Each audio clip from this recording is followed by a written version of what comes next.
娱乐圈中有不少接地气的明星，经常翻牌粉丝，和粉丝之间相爱相杀的互动更是十分有趣。周深便是其一，明明有着天籁般的动人嗓音，唱起歌来宛若误入凡间的仙子，美好的一尘不染。现实中的周深却画风突变，经常会和粉丝之间触发爆笑互动，怼起粉丝毫不手软，更是喊话粉丝少管我。我们都知道，周深是在2020年，也就是今年的7月2日注册了上海竞业文化传媒有限公司，这也标志着周深个人工作室的正式成立。对于竞业的解释，很多网友指出来是出自于古诗句“竞业不兴润，淋雨莫能乳”，不过也有网友更愿意解释为使剑火。11月18日，周深担任大股东的上海竞业文化传媒有限公司，从今年开始就已经在申请注册“少管我”的商标。这个商标的范畴分类包括教育娱乐、食品、颜料油漆、方便食品等，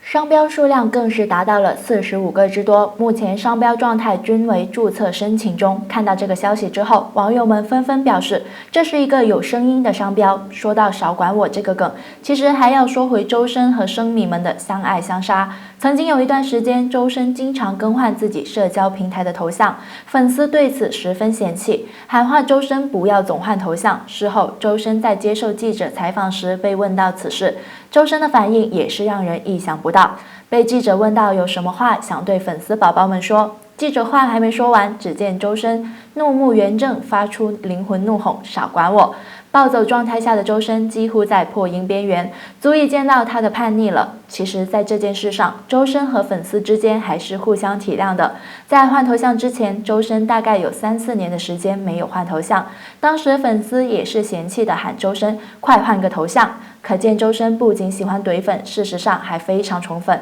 在经历了换头像事件后，周深身上就遗留下“少管我”这个梗了。只是让人没想到的是，“少管我”这个梗出圈了，周深工作室居然直接注册了这个商标。目前该商标的状态仍然在申请之中。这个商标不仅是有声音的，还包含着周深与粉丝之间双向的爱。不少粉丝在得知此消息后，直言周深真是太叛逆了。当然，周深的版权意识也非常强，先下手为强，可以说是未雨绸缪了。既然周深发话了，让大家少管他，不少粉丝决定还是先去关注作品好了。近段时间的周深工作行程也是满满当当，前脚刚参加了双11晚会，演唱的双语版《极乐净土》就火了。另外，周深还刚参加了令人心动的 offer 第2季发布会，第1季的正片也在热播之中。作为职场新人的周深，在节目中也分享了不少有趣经历和发言，希望周深之后也要不断带来更多优秀动听的新歌啊。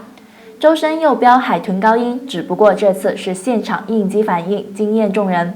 说到周深，大家首先想到的是他身上众多标签，其中有宝藏男孩、天籁之音、空灵歌手等等，而让观众最喜欢的，除了他综艺感之外，还有他那高到无边界的高音。对于他的高音，甚至让很多人质疑，周深那个小小的身体是如何发出那么高的高音的？难道是他小宇宙爆发了吗？质疑归质疑，但周深正是凭借他那清澈的高音，在征服观众耳朵之时，也给歌曲注入了生命与灵魂，完美演绎了一首又一首经典歌曲，并让他摘得无数奖项。最近这2年，伴随周深参加的综艺节目增多，他合作的歌手也是越来越多。其中不仅有腾格尔、萨顶顶、毛不易、新裤子乐队、木马乐队等等，更有与李克勤一起搭档的情深深组合，联手奉献了多首经典歌曲。在今年的央视中秋晚会上，他与萨顶顶共同演绎的《左手指月》在央视的自媒体传播中被冠以掀翻天灵盖的高音，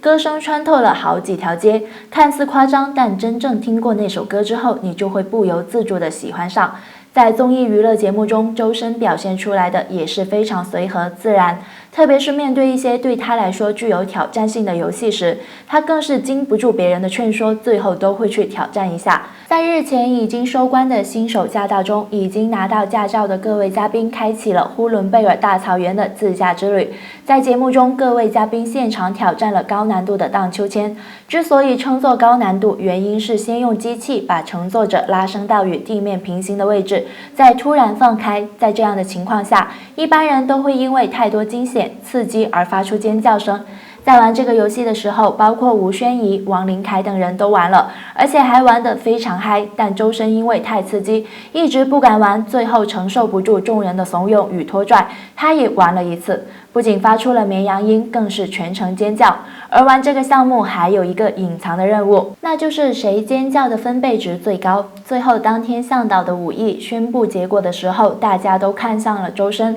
而从现场的表现来看，这个高分贝王子也非周深莫属。其实周深不管是在什么节目中表现出来的娱乐性，都让喜欢他的生迷们津津乐道。此次更是让大家见识到了他面对挑战时的状态。